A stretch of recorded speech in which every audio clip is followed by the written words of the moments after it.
How you doing today, guys? Welcome back to another day of 7th grade math. This is Mr. Gomez, your favorite teacher in the whole world. Before we start, please go ahead and subscribe. Click the notification bell on so you don't miss any new material that's coming up. Please check out my other channel, MTB Alex, where I do a mountain bike and DIY stuff. And if you want to support this channel, link down in the description. All right, guys, welcome back. This is Mr. Gomez. Today we're going to keep talking about proportional relationships and graphs. Okay, on the previous video, and I leave it over here on the card right here, we talked about this one right here, which was the general lesson. And today we're going to do a few more examples, okay? We have a combination of tables and graphs, and this is going to be very similar to the assignment that you are going to be working on. So, let's go ahead and get started. And the first thing that I'm going to do is write down the equations that we are going to be using. The equation to find k, the constant of proportionality, is k equals y divided by x. And the equation to write the linear equation or the linear relationship is a modified version of the same equation, but is y equals kx, where the only thing that you're going to be replacing is the x, the k value that we're going to find using, again, order pairs, x comma y. Remember, when we have graphs, we're going to use the order pairs, and that's going to be x comma y. Okay. Number one is already done for us. Number two, it says there are 50 crayons in one box. And then they give us in each box, okay? So every time the keyword is each. Every single box is going to have the same number of crayons, okay? Every single box is going to have 50 crayons. So you can easily come up with a table and find out how many crayons are going to be in, I don't know, 5 boxes or things like that. So for this one, they have already given you k. This is k. K equals to 50 crayons. You don't have to do anything else. So since each box is going to be the same, you can automatically say, yes, it's going to be proportional because it's always the same amount.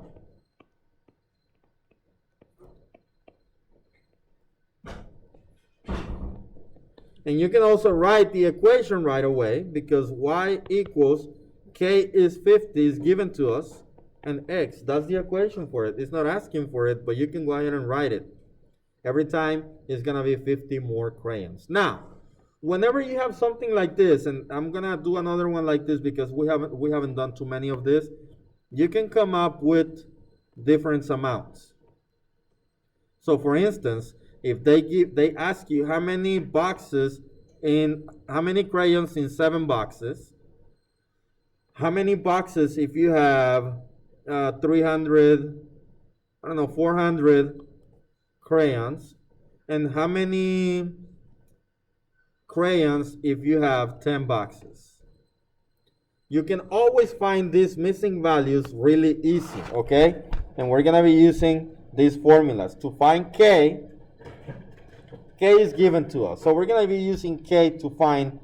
Remember, this is x and this is y. We're going to be using k to find y and x. To find y, all you have to do is multiply the two values. And to find x, all you have to do is going to be a version of this. So kx equals y. So all you have to do is divide the value by k. All you have to do is divide the value by k. So this is exactly what we're going to do. We're missing the y value right here.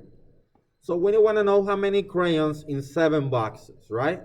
All you have to do is multiply the k times the x. 7 times 50 is 350.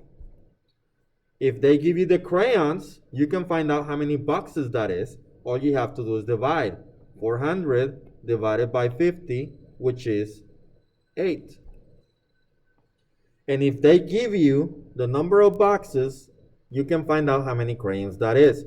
So you're going to do 50 times 10, which is 500. So forth, so on. That's very, very simple.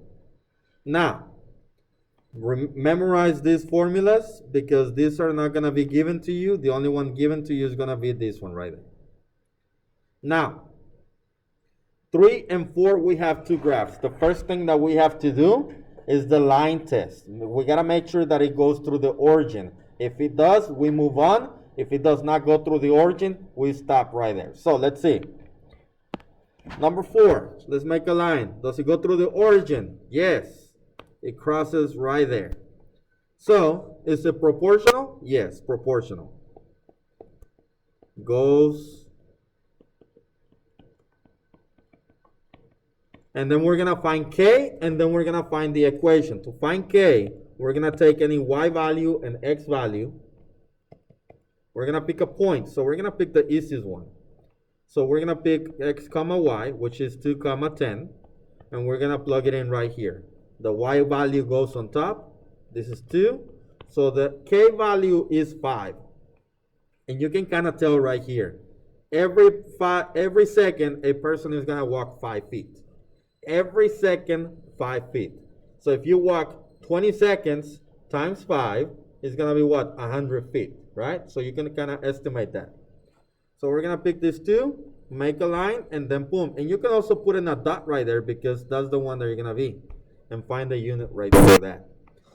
So k equals to 5. So the equation is y equals 5x. Remember, this is y equals kx.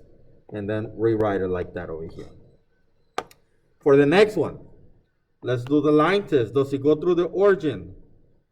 Does it passes through 0? No, it does not. So it's not proportional. And you can kind of see that over here. It says a gym costs $20 per month plus a fee. $20 per month. That's k equals 20. However, they adding something, a fee. Now, we're not going to talk about this just yet, but I'm going to give you a little bit of a head.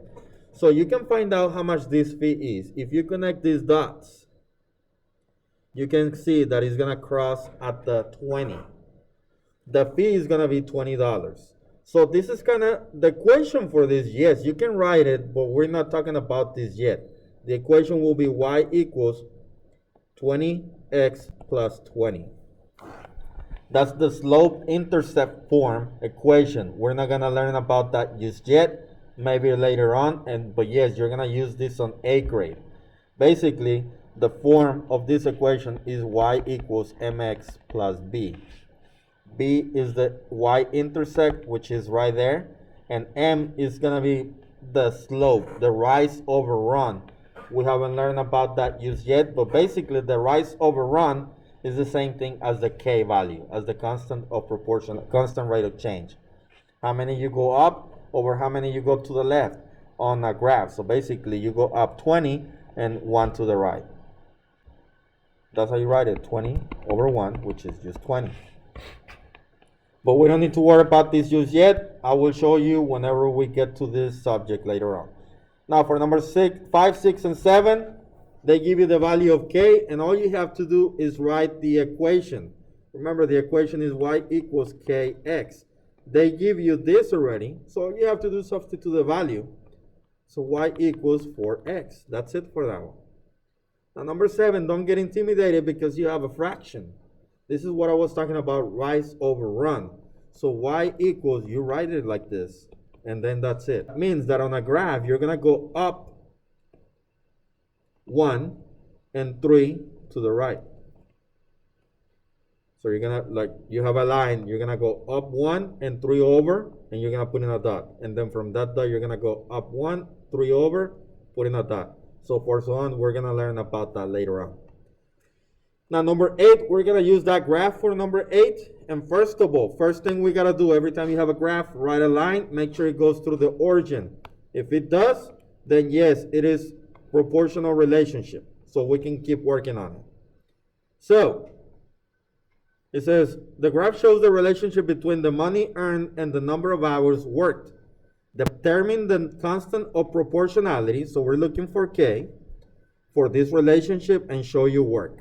Okay, so we're going to pick the easiest point. You can pick anything you want. I'm going to pick this one. Okay, you're going to pick the x comma y. In this case, it's going to be 1 comma 8. This is the x-axis. This is the y-axis. You're going to find k. K equals y divided by x. In this case, it's going to be 8 divided by 1, which is 8. If you pick this point, it's the same thing. You can do 32 over 4, which is also going to be 8. It doesn't matter what point you pick, it's always going to be the same one. You can pick a point that is not given to you. If you go down, this will be 2.5, and this will be, is going by 4s, this will be 20. 20 by 2.5 is 8, apparently.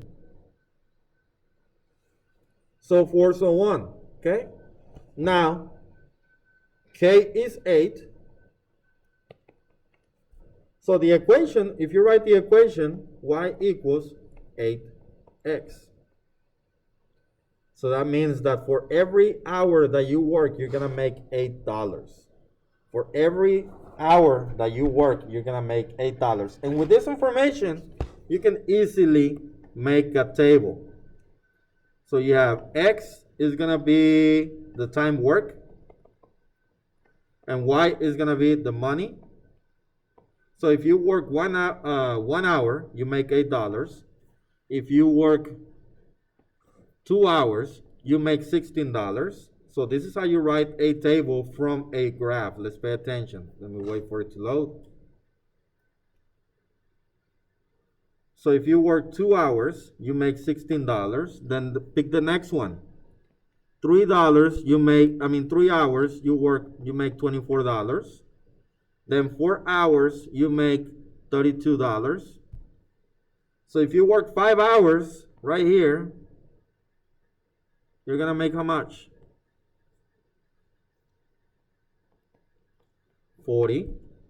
6 hours, 48. So forth, so on. Just like we did it at the first one right here, when I added more stuff, it's going to be the same thing essentially. Now, if there's no more questions, that's great. If there's questions, please leave them down in the comments below. If you learned something today, make sure you hit the thumbs up button. Don't forget to comment, share, and subscribe. Check out my other channel. Subscribe to that one as well. That is it for today, guys. And I'll see you on the next one. Goodbye.